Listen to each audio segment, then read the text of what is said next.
You're listening to On the Front Lines of Psoriasis on ReachMD. And now, here's Ryan Quigley. This is On the Front Lines of Psoriasis on ReachMD. I'm Ryan Quigley, and today I'm joined by Dr. Christopher Bunick to explore the evolving role of TYK2 inhibitors in treating moderate to severe plaque psoriasis. Dr. Bunick is an associate professor of dermatology and translational biomedicine at Yale University School of Medicine. Dr. Bunick, thank you so much for doing this. Really appreciate it. It's a pleasure to be here. Thank you for having me. So, Dr. Bunick, for some background, how do oral therapies currently fit into the treatment landscape for patients with moderate to severe plaque psoriasis? Well, we've generally thought about or classified psoriasis patients into this mild, moderate, to severe category. However, there's sort of a shift in dermatology to how we think about psoriasis patients as a whole towards topical eligible or systemic eligible. With systemic eligible meaning a body surface area greater than 10% involvement or involvement of high impact areas, which could be the scalp, the palms, the soles, the genitals, or having failed topicals. And actually just recently in 2025, we had the International Psoriasis Council come out and tell us its definition of what topical failure is. And they defined it as 2 consecutive 4-week periods of using a topical therapy for psoriasis, but not achieving clear or almost clear skin. So this is really helpful for practitioners trying to decide, do I want to go to a systemic therapy? Is my patient eligible for a systemic therapy?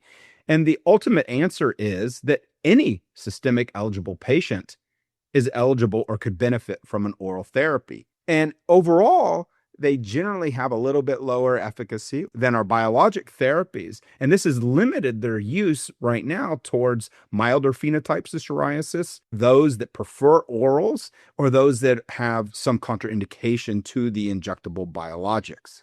Thank you for that. And now the TYK2 inhibitors like deucravacitinib and the investigational agent zasocitinib are generating a lot of interest. What should we know about this class? Well, I'm going to walk you through 4 key areas that I think are important to know. And the first is just understanding the basic signaling pathway that the TYK2 inhibitors are working in. We hear so much about the IL-23, IL-17 axis in psoriasis. And the reality is that IL-23 signals outside the cell by binding the IL-23 receptor. And then there are signals that cross the membrane into the cell, and then machinery in the cell propagate that signal to impact transcriptional programs in the cell. And the TYK2 protein, which happens to be a phosphorylating kinase, sits inside the cell. And much like what we hear about in atopic dermatitis, where the biologics are working outside the cell, either targeting the receptor or the cytokine, and the JAK inhibitors are working inside the cell, targeting the signaling machinery inside the cell, the same thing happens for TYK2 inhibitors in psoriasis. They are a JAK family protein, and therefore they are working inside the cell, and that impacts how rapid they can work and potentially how they can shut down multiple signaling pathways. And I think that is one of the key differentiating factors of TYK2 inhibitors. Not only can they hit the IL-23 pathway like all the IL-23 biologics, but they also have the ability to hit IL-12 signaling.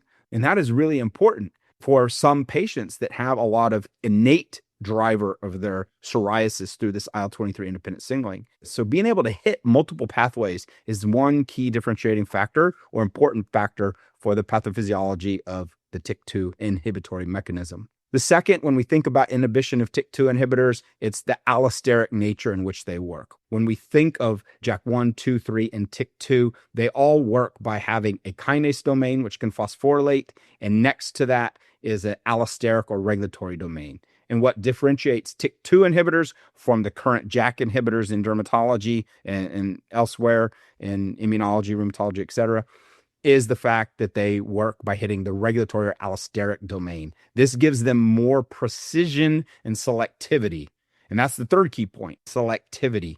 What really makes zasocitinib unique is that it is selective for this allosteric or regulatory domain of TYK2, much greater than the JAK1 regulatory domain. And it's over 1 millionfold more selective for that TYK2 regulatory domain over the JAK1 compared to deucravacitinib. And that is the difference between the first generation deucravacitinib and the next generation zasocitinib TYK2 inhibitor. So the fourth and final key point that I want to emphasize is differences in the pharmacokinetics properties of TYK2 inhibitors. We generally think about IC50, or what's known as the half maximal inhibitory concentration. So that concentration to inhibit the enzyme at a 50% level.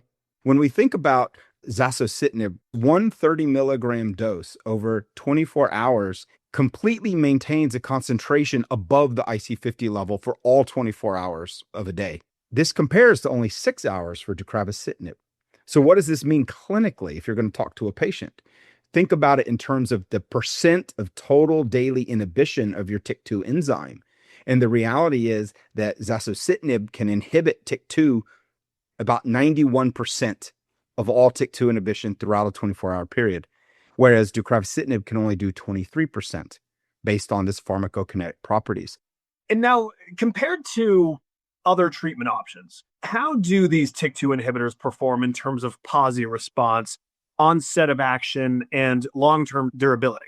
Let's first start with deucravacitinib, and I'm going to focus on week 16 data, which was the primary endpoint in these phase 3 trials for deucravacitinib, apremilast, and zasocitinib, the 3 oral therapies that we're going to talk about. At week 16, deucravacitinib, around 34% of patients achieved PASI 90, and over a course of going out to a year, it increased to around 50%. What about PASI 100? Well, at that week 16 time point, the deucravacitinib was able to see or achieve in about 12% of patients that PASI 100 level, which increased to around 20% by the end of a year. Compared to apremilast, well, it turns out apremilast was only able to achieve PASI 90 in about 20% of patients at week 16. In the case of zasocitinib, in terms of its phase 3 efficacy, over 50% of patients achieved PASI 90 at week 16. That positions zasocitinib for potentially best in oral therapy in psoriasis. And almost 30% of patients achieved PASI 100 at week 16. So that's better data than deucravacitinib and apremilast, and it's basically right on par exactly with, if not slightly ahead of the oral IL-23 receptor peptide inhibitor that is being developed as well. So this is very exciting developments in the oral space. Now, how would that compare to potentially a biologic?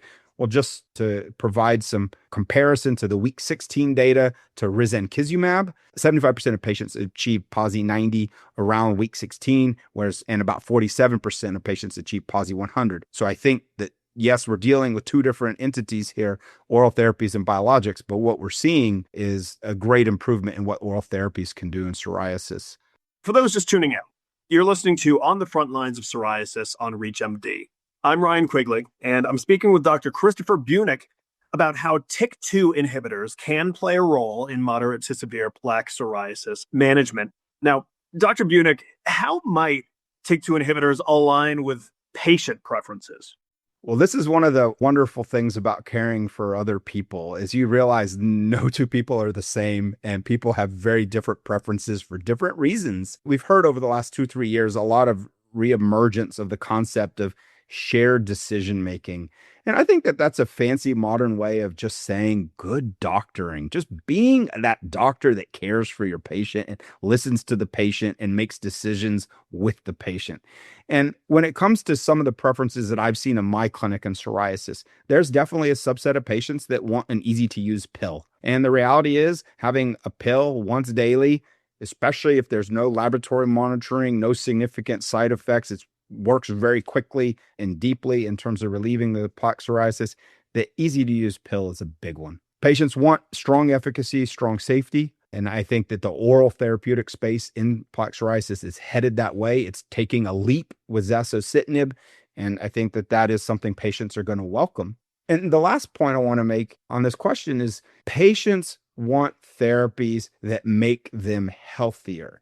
And what I mean by that is it's not always just about the skin. So there are going to be patients as well as potentially providers that say, well, why do I want to inhibit TYK2?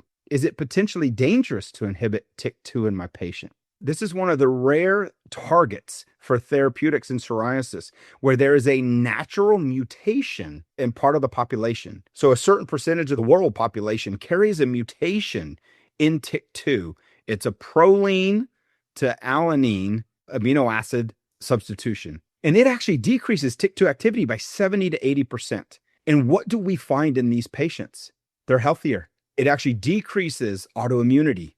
It decreases inflammation in these patients. They have lower risks of psoriasis, lower risks of psoriatic arthritis, lower risk of other diseases, including multiple sclerosis, lupus, and many others.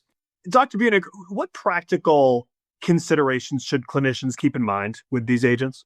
For me, the single biggest important thing is if you're going to use an oral therapy, you have to stress compliance.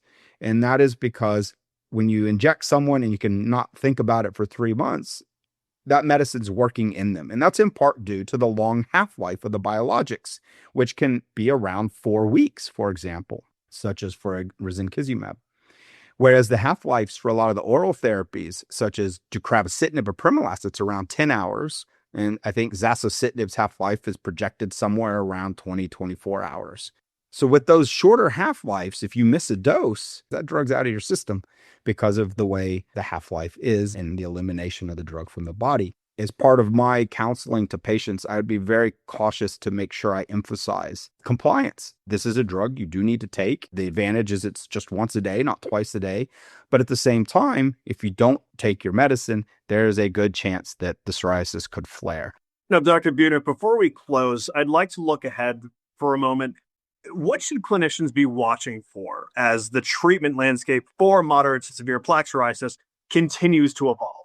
For me, one of the most important areas in psoriasis, and this is really true for a lot of inflammatory skin diseases, including atopic dermatitis, is the overlap with systemic inflammation. The fact that plaque psoriasis is not just about the skin. It is also about other ways in which the systemic inflammation of psoriasis is affecting other tissues. So, for example, when I see a patient, I'm not just thinking, oh, they have plaque psoriasis, I'm only going to treat the skin. And I think this is one of the reasons I think topical therapy alone for the vast majority of psoriasis patients is not adequate. It's not going to address the systemic inflammation.